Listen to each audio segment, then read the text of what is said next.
In this short tutorial here, I'm going to work one of the problems from one of our homework assignments using Python, and we're in our second batch of homework assignments using Python coding.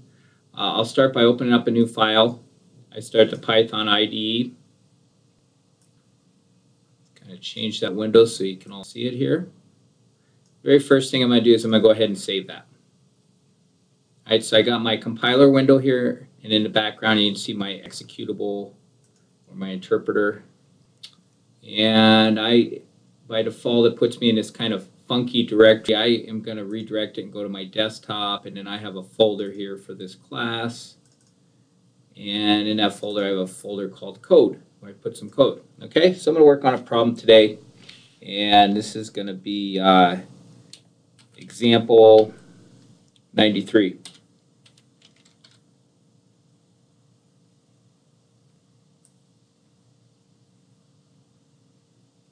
I'll go ahead and save that.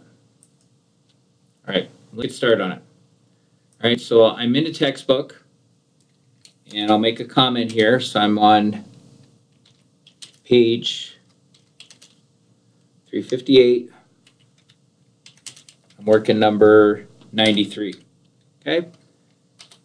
If you follow along with me, it says the following steps give the name and birth year of a famous inventor. And it says to create a variable, create a second variable, a third variable, year of birth, and then make it all display to the screen or print it all out. Okay, so let's do that. So I'm going to create, as instructed in part A, a variable called first name. Very common practice for programmers to use lowercase. Remember, Python is case sensitive.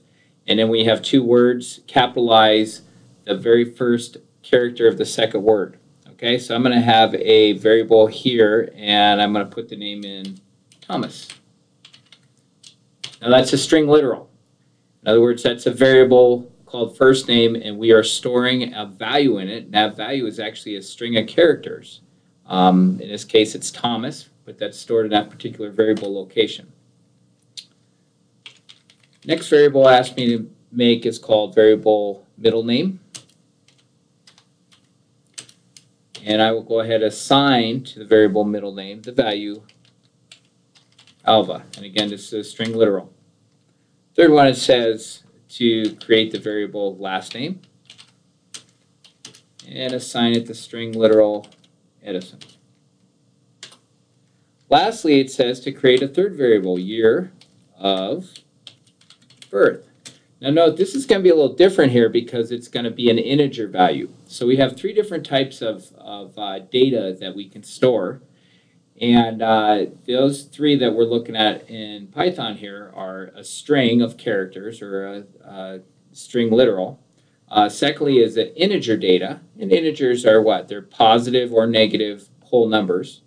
Or a floating point number. And a floating point has a decimal in it. Okay, why do we have floating point and integers? Well, we can do different arithmetic operators with the two, but we can't mix and match them unless we use a special function to make both of them either integers or both of them floating points, but you can't mix your data types. All right, so this one says put in 1847.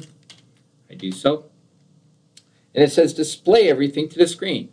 So I'm going to say print, and I want to display what? The full name, and this is part E, and a comma, and then the year of birth. All right, so I could put in quotes Thomas Alva Edison, but that defeats the purpose of creating variables.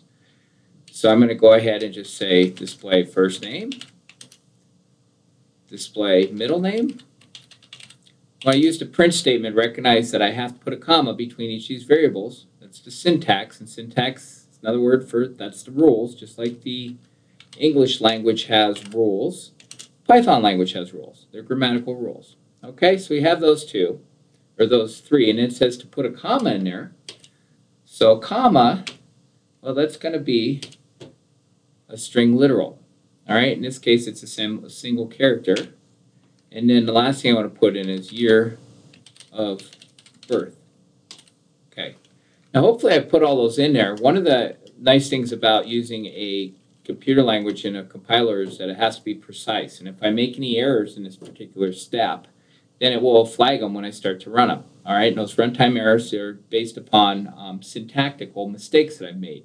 All right, we can also have logic errors, which is fairly common. As human beings, we might not put things quite the way that we have anticipated, but the program still runs. And a lot of times those lead all sorts of errors. Okay, so I'm going to save, and I'm going to use shortcut keys for this. You guys probably got pretty fast with this when you're working with encoding in HTML, but I'm going to do a save, which is Control S, and then I'm going to do a run, which is F5. Okay, so I'll say Control S, and then F5, and it starts to run. All right, and notice it does exactly what I asked it to do. It displays Thomas, Alva, and a comma, and then the year 1847.